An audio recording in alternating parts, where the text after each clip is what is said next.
Hello, my dear students. Welcome to the virtual class. Even today, we would be continuing with the lesson A Simple Philosophy by Chief Seattle.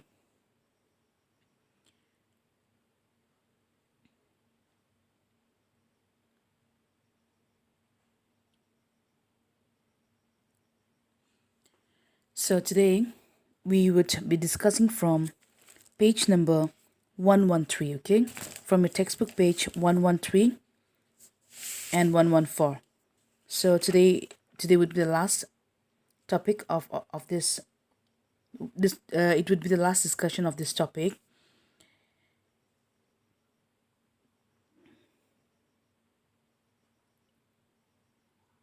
So we have already seen this part, how we how the human how the humans will suffer if we destroy our nature, right? This is what we have seen.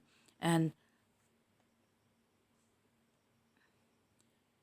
Chief Seattle, in this letter, we have seen how Chief Seattle was asking the Americans to teach their children to love nature, and how we are all bound together, and we humans, we are just a single thread in the web of life.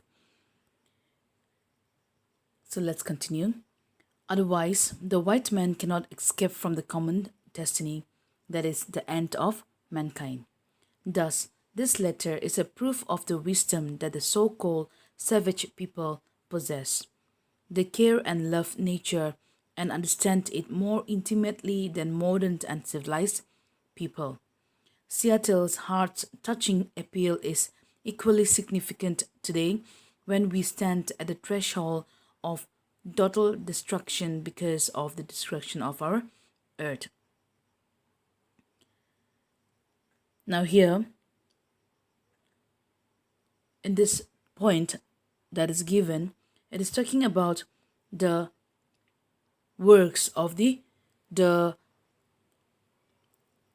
the way the white Americans were destroying the nature. So here the chief says that if we go on destroying the nature, then one day the white man cannot escape the common destiny. Now the common destiny is, what is if we go on destroying our nature, what will happen to all of us?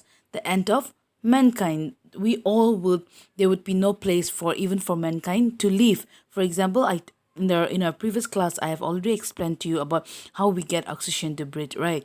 So if we don't have oxygen, how are we going to survive? So this letter, okay, this letter is a proof of the wisdom. I told you, Jeff Seattle, he was a very wise person, right? Even though the white people consider their tribe, that is the Native Americans, the Red Indians, as savage. Now you also know the meaning of savage, right? What's the meaning of savage? Someone who is raw, who has no manners. Okay, so these white Americans, they thought that these tribal people are savage. So, but even though these people were savage, but they had wisdom. They care and love nature. Okay, the way they loved and cared nature showed more understanding, and they were more closely related to nature as compared to the modern and civilized people. So who are the modern and civilized people? The white Americans, right? Seattle's heart-touching appeal is equally significant today. Now, this was a letter, and in this letter he was appealing to the humankind, to all humans, not only to white Americans, but to the whole humans. Okay, this was an appeal, a request, that when we stand at the threshold, that today we are standing at the threshold, means we are just standing at the point of destruction, because we humans, we are in today's world, we all humans are standing just at the point of destruction. Because what's the reason? Because we are destroying our earth. Now, the chief wants to say that though we are savage, okay, though you call us savage, we know how to protect our nature. We know that if our actions are reckless, if we are careless, then those things will affect us in a negative way. What is the point if we cannot roam around the meadows and get the sweet smell of scented flowers and plants? What is the use if we cannot hear the streams flowing? Okay, he is saying, what is the use of development, okay, if we cannot smell the sweet scented flowers and plants? What is this use if we cannot hear the river flowing, the sparkle, the stream, the sparkle that are being given out in the streams, okay, whether through the reflection of the sun. The sparkle in the streams reflects the shadows of their ancestors. This is what Chief Seattle had been telling the that is the white Americans. And also, this chief, who was considered to be backward, okay, these tribes were considered to be backward by these white Americans. Even though they were considered to be backward, but yet they were, in comparison, okay, they were far ahead of the white people in terms of their thinking ways, okay.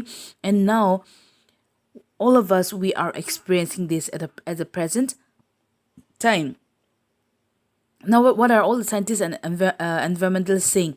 They are saying this scientists and all the scientists and environmentalists of today's world, they are coming with the idea of environmental protection. Now, this is the reason we are celebrating Environment Day, Earth Day, yes or no? So these are all ideas for environmental protection. Now, in those days when Chief Seattle existed, in those days where no one had the slightest idea, these people, it was way back, 100 years back, these people, they had no idea.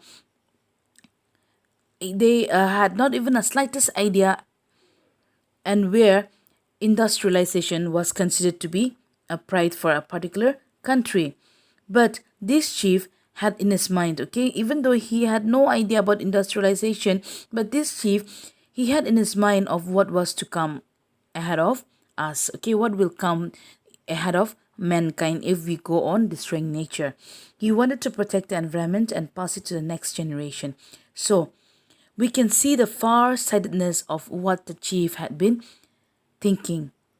We can see the far-sightedness, that the wisdom of the chief, okay. We can see the wisdom of the chief, what he saw for the future, okay.